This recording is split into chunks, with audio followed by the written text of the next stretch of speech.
Hello बच्चों, क्या हाल चाल। आई होप आप लोग बढ़िया होंगे और मैं भी एकदम भन्नाट। है ना। आप लोग बढ़िया नहीं होंगे, मुझे पता है भाई। बोर्ड का एग्जाम चल रहा है, टेंशन होगी बहुत ज़्यादा। है ना। लेकिन भाई टेंशन लेने से काम नहीं चलता, है ना। टेंशन लेने से काम नहीं चलता। मैं भी 10th में था, बहुत डरता था भाई, मैं क्या बताऊँ। अब वो सब कहानी तो मैंने बताने नहीं आया हूँ, है ना।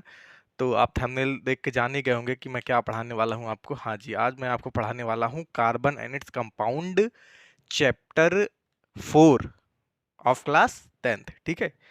तो बिना देरी किए मैं इस चैप्टर को स्टार्ट कर देता हूँ। और एक मैं आपको प्रॉमिस करके जा रहा हूँ भाई, अगर आप इस लेक्चर को प्यार से, अच्छे से, धैर्य से, पूरे पेशेंस के साथ समझ के, मन से अगर आप पढ़ेंगे, तो मुझे नहीं लगता कि ये चैप्टर आपको कठिन लगेगा या समझ में नहीं आएगा। कोई बात ही नहीं है भाई, इस चैप्टर में है क्या, कुछ नहीं है।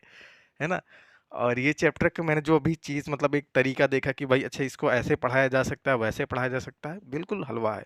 और मैं ये कभी कभी सोचता हूँ कि भाई क्लास 10th में चीज़ें इतनी इजी चीज़ें हैं, लेकिन कोई कभी इस ढंग से पढ़ाया ही नहीं। पता नहीं कैसे लोग पढ़ाते हैं कि समझ में ही नहीं आता है ना। ठीक है। तो मैं सोचता हूँ काश मुझे भी ऐसा पढ़ाया गया होता। तो आप इस लेक्चर को देखो और पूरा एंड तक देखो, मेरी मानो तो, और ये लेक्चर आपको समझ में आएगा। लेक्चर करते हैं स्टार्ट। ठीक है, चलिए। देखो, हाँ, मैं कुछ चीज़ें भाई आज इस लेक्चर में लिख लिया हूँ, है ना। कुछ चीज़ें होती है कभी-कभी भूल जाते हैं, दिमाग से नहीं आता है कि हाँ, ये थ्योरेटिकल चीज़ें हैं, नहीं समझ में आता है, तो लिख लिया हूँ ताकि टाइम कम वेस्ट हो। तो चलिए लेक्चर पे आते हैं। तो कुछ चीज़ें इसमें पहले हम कार्बन के बारे में पढ़ते हैं। सभी को पता होगा कि कार्बन क्या होता है। कार्बन एक एलिमेंट है ना। कार्बन क्या है, एक एलिमेंट है। क्लास 9th में आपने कुछ एलिमेंट के नाम तो याद करिए होंगे। Hydrogen, helium, lithium, beryllium, boron, carbon, nitrogen, oxygen, fluorine, उसके बाद जो भी है मुझे नहीं आता। तो क्यों पढ़ा रहे, अरे पढ़ाना पड़ता है भाई, आता है ना। तो ठीक है, तो वहां पे आपने देखा होगा कि जो कार्बन होता है उसका एटॉमिक नंबर कितना होता है, 6 होता है। ठीक है। तो कार्बन के बारे में थोड़ी बहुत बात कर लेते हैं कि कार्बन क्या होता है, क्यों इंपॉर्टेंट है, कैसा चीज होता है। तो पहले लाइन लिखी गई है, third most important element after oxygen and hydrogen for life. है ना। मतलब ये तीसरा सबसे ज्यादा पाया जाने वाला एलिमेंट है हमारी दुनिया में, है ना, अर्थ पर। ठीक है, सबसे ज्यादा ये, और इंपॉर्टेंट भी है, थर्ड मोस्ट इंपॉर्टेंट एलिमेंट है जीवन के लिए। ठीक है। तीसरा, कार्बन शब्द जो है वो लैटिन के कार्बो शब्द से बना हुआ है। ठीक है ना। कार्बो शब्द से बना हुआ है जिसका मतलब होता है कोल। कोल तो आप जानते ही होंगे, है ना, कोयला। अब देखिए, जो कार्बन होता है अर्थ क्रस्ट पे, अर्थ क्रस्ट का मतलब होता है जमीन की काफी लेयर्स होती है ना, जो ऊपरी लेयर्स होती है जमीन की उसको बोलते हैं अर्थ क्रस्ट। तो उस लेयर में जो कार्बन होता है वो कितना पाया जाता है, 0.02% पाया जाता है, और मिनरल के फॉर्म में पाया जाता है। अब मिनरल आपने पढ़ा होगा, है ना, थोड़ी बहुत चीजें तो पता ही होनी चाहिए भाई। मिनरल आपने पढ़ा होगा मेटल एंड नॉन मेटल्स में, है ना, उसमें ओर्स पढ़ा होगा, तो मिनरल्स वे सब चीजें होती हैं, वही होता है। मिनरल का मतलब था इम्प्योर फॉर्म ऑफ मेटल बोल सकते हो, है ना। या ये, हाँ, ये कार्बोनेट के फॉर्म में मिलेगा, हाइड्रोजन कार्बोनेट के फॉर्म में मिलेगा, कोल के फॉर्म में मिलेगा, और पेट्रोलियम के फॉर्म में मिलेगा। ये थ्योरेटिकल बातें हैं, दिमाग में रख सकते हो, है ना। 0.03% of carbon dioxide in atmosphere, और हमारे एटमॉस्फेयर में जो कार्बन है वो कितने परसेंट है, 0.03% है। ठीक है। हमारे एटमॉस्फेयर में भाई, वो तो लिथोस्फेयर हो गया। लिथोस्फेयर का मतलब जमीन पे कितना मिलता है, 0.02% मिलता है, और हमारे एटमॉस्फेयर में कितना मिलता है, वो 0.03% मिलता है। ठीक है। और देखिए, जो कार्बन होता है वो क्या मतलब, कार्बन से क्या क्या चीजें बनी हुई होती हैं। ठीक।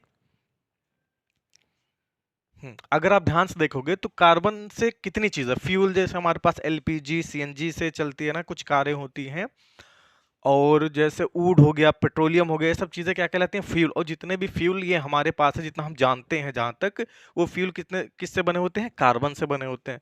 और भाई सोच लो कार्बन कितना ज्यादा इंपॉर्टेंट है। अगर कार्बन ना होता तो है ना, गाड़ियां कहाँ चल पाती। अगर कार्बन ना होता तो व्हीकल्स, जितने भी आप ट्रांसपोर्ट के सिस्टम है आपके, सब ठप पड़ जाते। और क्लॉथिंग का मतलब होता है, जितनी भी क्लॉथिंग की चीजें हैं, पहनने वाली चीजें हैं ना, वो सब लगभग कार्बन से ही बने होते हैं।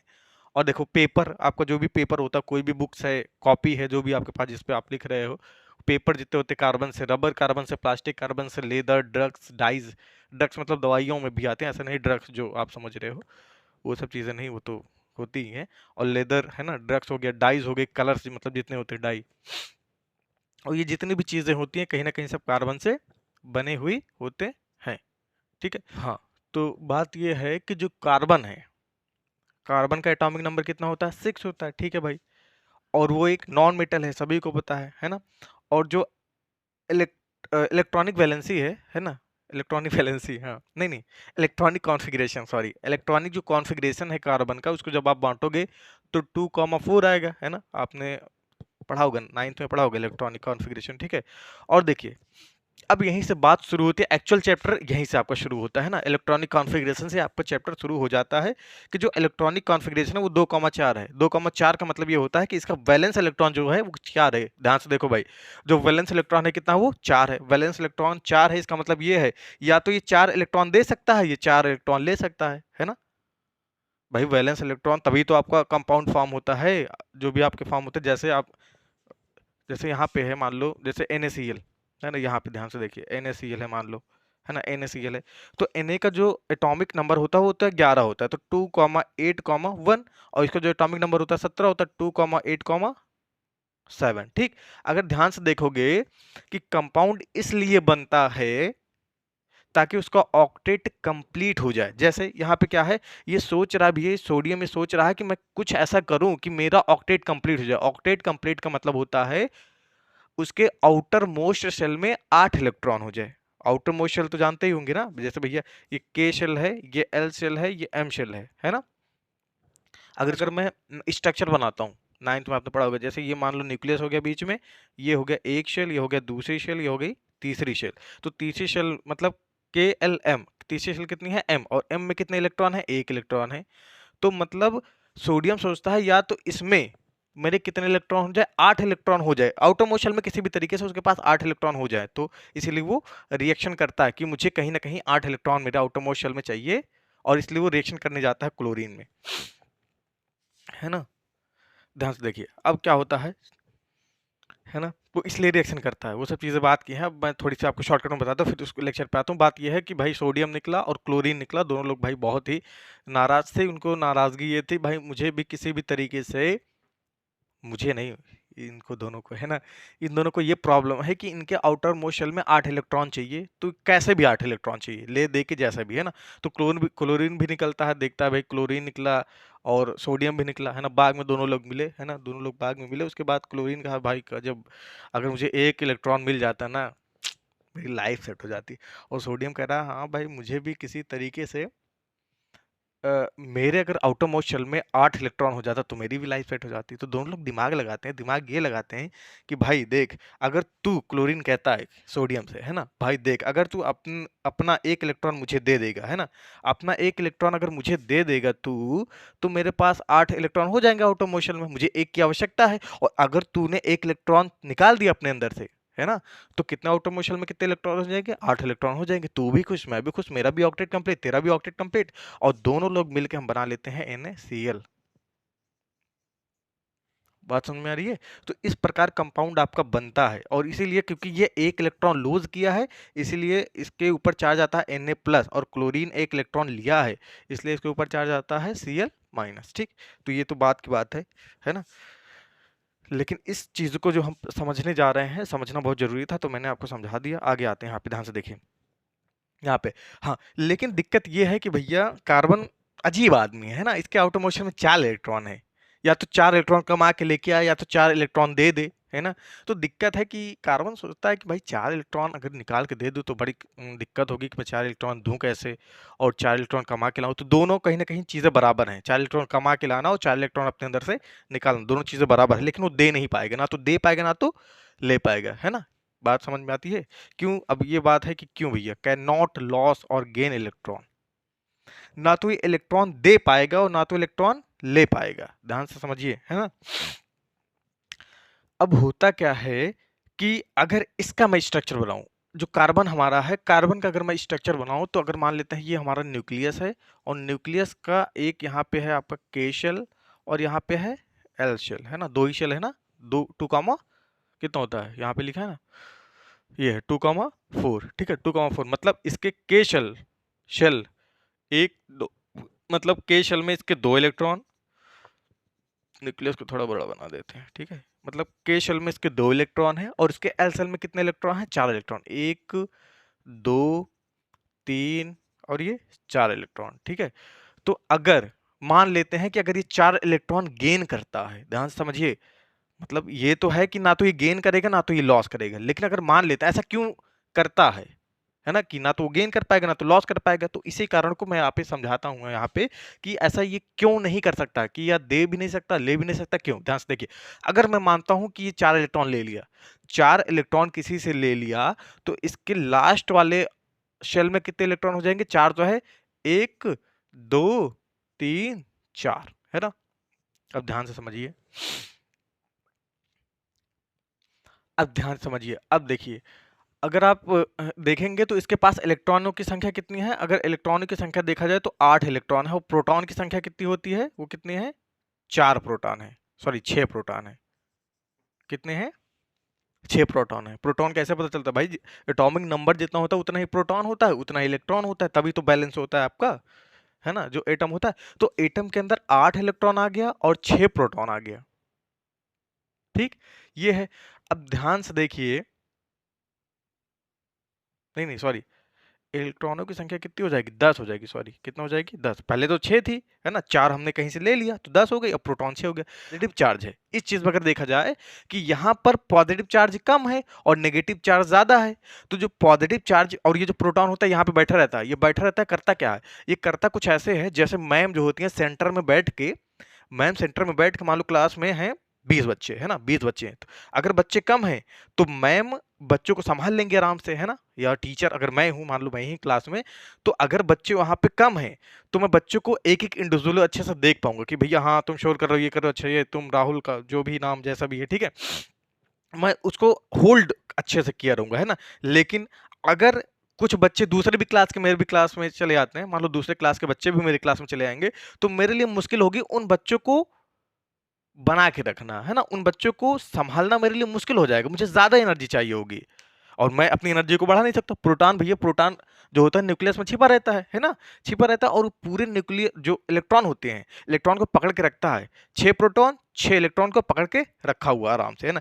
लेकिन जब इलेक्ट्रॉन की संख्या ज़्यादा हो जाएगी, तो अब जो प्रोटॉन तो कम है पहले से, अब तो बढ़ सकते नहीं, तो क्या हो जाएगा? वो इलेक्ट्रॉनों को ढंग से पकड़ नहीं पाएँगे। तो इसलिए क्या होता है कि ये 6 4 इलेक्ट्रॉन ले नहीं सकता। दूसरी बात क्या है? दूसरी बात ये भी है कि अगर, अब वही क्लास के माध्यम से समझते हैं, अगर उस क्लास में बच्चे ज़्यादा हो जाएँगे, तो अब बच्चों-बच्चों के बीच में लड़ाई बढ़ जाएगी, है ना? बच्चे कम रहेंगे तो लड़ाई नहीं करेंगे ज़्यादा, ज़्यादा बच्चे हो जाएँगे क्लास में और दूसरे बच्चे क्लास जब दूसरे क्लास के बच्चे जब उसमें चले आएँगे तो आपस में लड़ाई ज़्यादा होगी और टीचर के लिए डिस्टर्बेंस क्रिएट होगा, है ना? और टीचर के लिए डिस्टर्बेंस क्रिएट होगा तो पूरी क्लास में डिस्टर्बेंस क्रिएट हो जाएगा।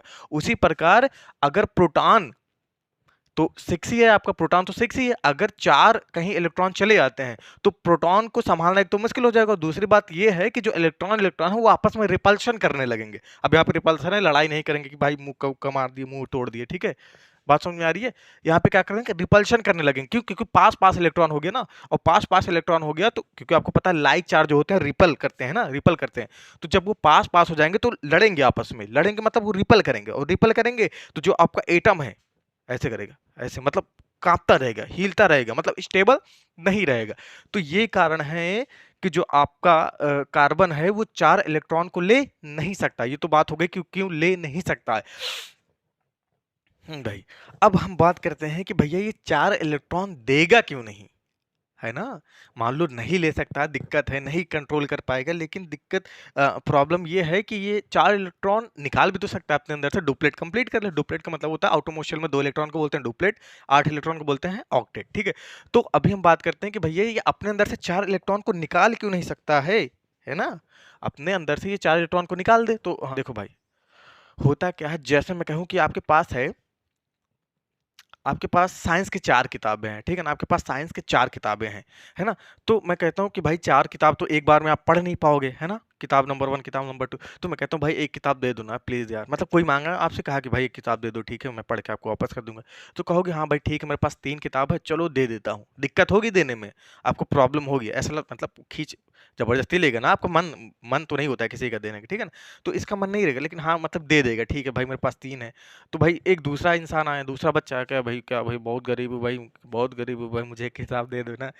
तो भाई किसी तरह मन दबा के, है ना, कहा चलो भाई दे देता हूँ, चलो किताब दे देता हूँ। लेकिन ध्यान से देखो, जैसे जैसे किताबों की संख्या कम हो रही है, वैसे मेरी देने की इच्छा कम हो रही है। है ना? और मेरी देने की इच्छा अगर कम है तो सामने वाले को मुझ पर ज़्यादा फ़ोर्स डालना पड़ेगा कि भैया किताब दे दो यार, है ना? मतलब मुझे ज़्यादा राज़ी करना पड़ेगा, ज़्यादा बोलना पड़ेगा भाई किताब दे दो भाई किताब दे दो, है ना? तो होता क्या है कुछ ऐसा कि 1 इलेक्ट्रॉन निकल गया तो ठीक है, तो यहाँ पर जैसे 1 इलेक्ट्रॉन उसने लिया तो कोई दिक्कत नहीं है ना? 2 इलेक्ट्रॉन यहाँ से निकाला तो कोई दिक्कत नहीं, लेकिन अब क्या होगा जो न्यूक्लियस होगा, ये दोनों इलेक्ट्रॉन की तरह कस के पकड़ के रखा रहेगा ना कि आप निकालने की कोशिश करोगे तो निकल नहीं पाएँगे और मान लो किसी तरीके से मान लेते हैं ऐसा अगर ये इलेक्ट्रॉन निकल गया तो ये पूरे इलेक्ट्रॉन को मुश्किल हो जाएगा नामुमकिन समझ लीजिए है ना अगर होता तो ये करता आयनिक कंपाउंड बना लेता है ना लेकिन ऐसा मुमकिन ही नहीं है कि इसके चारों इलेक्ट्रॉन को आप निकाल पाए बहुत ज्यादा एनर्जी की रिक्वायरमेंट होती है बहुत ज्यादा एनर्जी की तो प्रैक्टिकली वो पॉसिबल नहीं है कि हम कार्बन से 4 इलेक्ट्रॉन को खींच के निकाल पाए इसीलिए देना भी नहीं देता भी नहीं है ना ठीक है तो देता भी नहीं है और ना तो ये 4 इलेक्ट्रॉन लेता भी है मैंने आपको बता दिया अब देखिए जब देता नहीं है लेता नहीं है तो काम कैसे बनेगा अब यहाँ पे ये हो सकता है ना कि यहाँ पे 4 किताबें हैं भाई एक किताब मैं तुमको दूंगा लेकिन मुझे भी उसके बदले एक किताब दो ना आरी बात समझ में मैं किताब तो दूंगा यहाँ पे एक्सचेंज हो सकता है शेयर हो सकता है आरी बात समझ में लेकिन आप एकदम से डोनेट नहीं करोगे बात समझ में आ गई अब देखिए इसी के चलते कि जो इलेक्ट्रॉन होता है वो तो ना तो इलेक्ट्रॉन देता है ना तो इलेक्ट्रॉन लेता है इलेक्ट्रॉन को करता है शेयर और इसी का कारण बनता है कोवेलेंट बॉन्डिंग इन कार्बन बात समझ में आ गई इसी के कारण से आपका क्या होता है कार्बन में कोवेलेंट बॉन्डिंग होती है because of sharing of electron between the carbon atoms carbon carbon atoms या कार्बन टू अदर एटम्स ठीक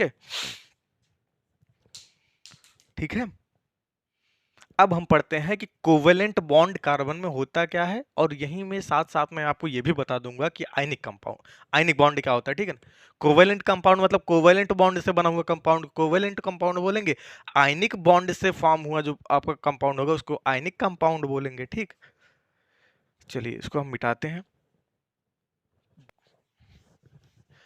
और आई होप आपको समझ में आ रहा होगा आगे बात करते हैं कोवेलेंट बॉन्डिंग की है ना कोवेलेंट बॉन्डिंग की covalent bonding sharing of electron से आपका बनता है कोवेलेंट बॉन्डिंग बनती है अब देखिए दो चीज हो सकता है अब देखिए कोवेलेंट बॉन्डिंग हो गया एक तरफ है ना और दूसरा हो सकता है आपका आयनिक बॉन्डिंग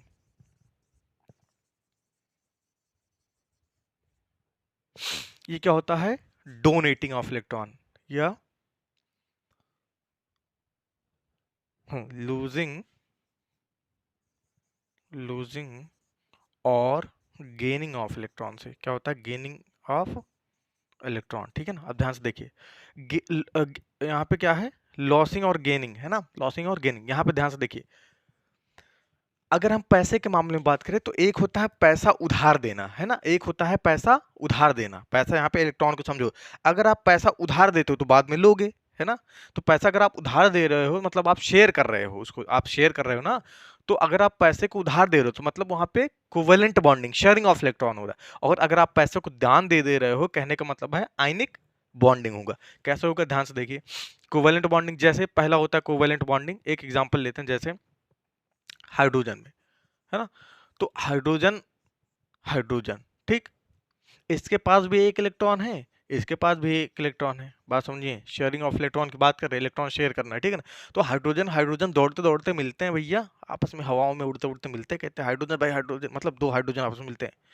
भाई क्या बताऊं यार एक इलेक्ट्रॉन की कमी है क्या बताऊं किसी से एक किसी तरीके से एक इलेक्ट्रॉन मुझे मिल जाता तो मेरा डुप्लेट कंप्लीट हो जाता दूसरा वाला भी हाइड्रोजन वही बात कहता कहता अरे भाई तुमको भी एक इलेक्ट्रॉन की आवश्यकता है कोई बात नहीं चलो हम लोग करते हैं दोस्ती और एक एक इलेक्ट्रॉन कर लेते हैं शेयर बात समझ में आ गई तो यहाँ पे आपका क्या बन जाता है H2 बन जाता है बात समझ में आ गई ये हो गया कोवेलेंट बॉन्डिंग जब इलेक्ट्रॉन दो एटम्स आपस में शेयर कर लेते हैं तो वहां से हमारा बनता है वहां पे जो बॉन्डिंग होती है उसको बोलते हैं कोवेलेंट बॉन्डिंग और ध्यान से देखिए और जो कंपाउंड हो गया वो कोवेलेंट कंपाउंड हो गया भाई कैसा कंपाउंड है कोवेलेंट कंपाउंड है ना अब देखिए आयनिक बॉन्डिंग और आयनिक कंपाउंड क्या होता है अब इसी प्रकार जैसे अभी मैंने एग्जांपल लिया था NaCl की है ना NaCl की तो Na के पास आउटर मोशन में कितना इलेक्ट्रॉन होता है एक है ना कितना होता है एक होता है और इसके पास कितना होता है 7 होता है ठीक अब देखिए Cl को एक इलेक्ट्रॉन चाहिए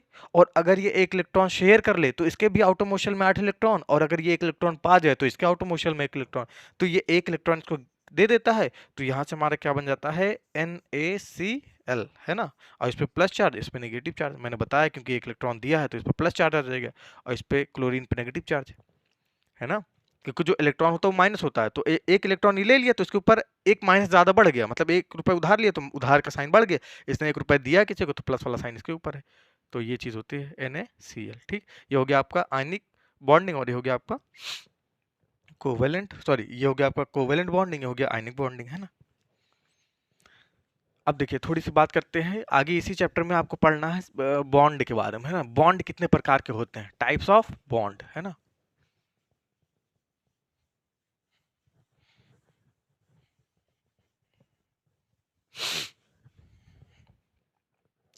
अब देखिए एक क्वेश्चन ये भी आता है कि भाई जो आयनिक कंपाउंड होते हैं, जो आयनिक कंपाउंड होते हैं वे इलेक्ट्रिसिटी कंडक्ट करते हैं मॉल्टन स्टेट में या लिक्विड स्टेट में। मॉल्टन का मतलब वही लिक्विड स्टेट, है ना, जो बह सके उसको बोलते हैं मॉल्टन, लावा जैसा।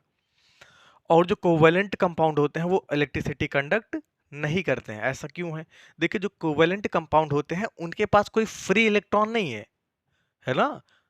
जो कोवेलेंट कंपाउंड अभी आपने देखा H2 के पास कोई फ्री इलेक्ट्रॉन नहीं, दोनों इलेक्ट्रॉन आपस में जुड़े हुए हैं, ठीक है ना। वो आपस में लोग शेयर कर रखे हैं, तो उसमें कोई फ्री इलेक्ट्रॉन है नहीं, और कहीं ना कहीं उसमें कोई आयन भी तो नहीं बन रहा है। आयनिक कंपाउंड में भी आपने देखा Na+ और Cl- आयन बना, और आयन की वजह से ही they are responsible to conduct electricity, but ion does not formed, है ना। Ions does not formed in covalent bonding due to which it does not conduct electricity. बात समझ में आ गई।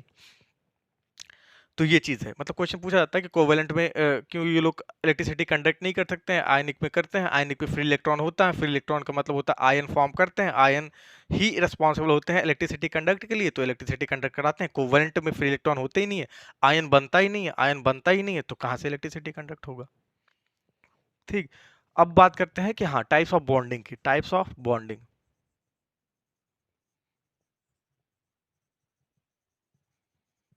अब देखिए टाइप्स ऑफ बॉन्डिंग, 3 प्रकार की बॉन्डिंग होती है, इसको हम समझेंगे कैसे।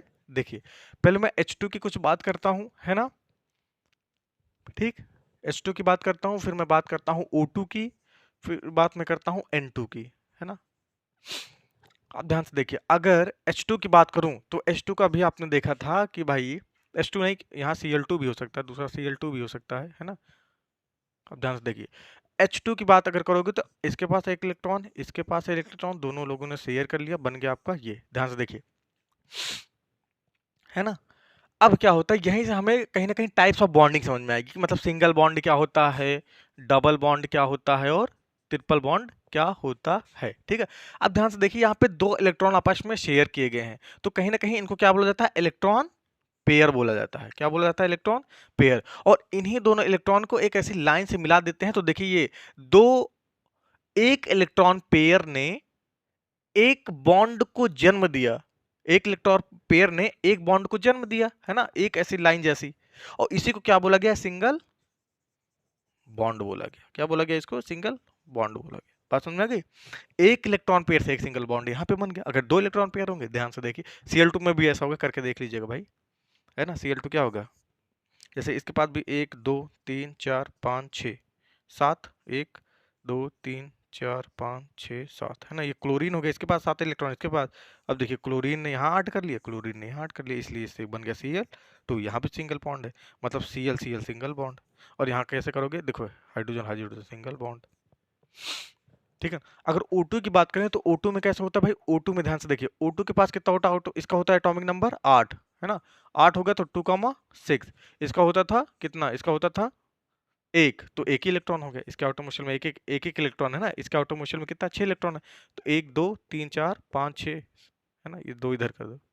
अब देखिए 1 2 3 4 5 6, ठीक। अब देखिए 6 है, कहेगा भाई 2 अपना दे दे भाई, प्लीज दे दे यार, है ना, तो 8 हो गया। और ये 2 इससे मांगने का, देखिए ये देखिए। अब ध्यान से अगर आप देखेंगे तो एक इलेक्ट्रॉन यहाँ, एक इलेक्ट्रॉन पेयर नहीं बल्कि यहाँ 2 इलेक्ट्रॉन पेयर, 2 इलेक्ट्रॉन पेयर मतलब 4 इलेक्ट्रॉन शेयर किए गए आपस में, है ना, दो दो इलेक्ट्रॉन शेयर किए गए। तो इससे एक बॉन्ड यहाँ, एक बॉन्ड यहाँ, तो यहाँ पे यहाँ से जन्म होता है डबल बॉन्ड का, ठीक।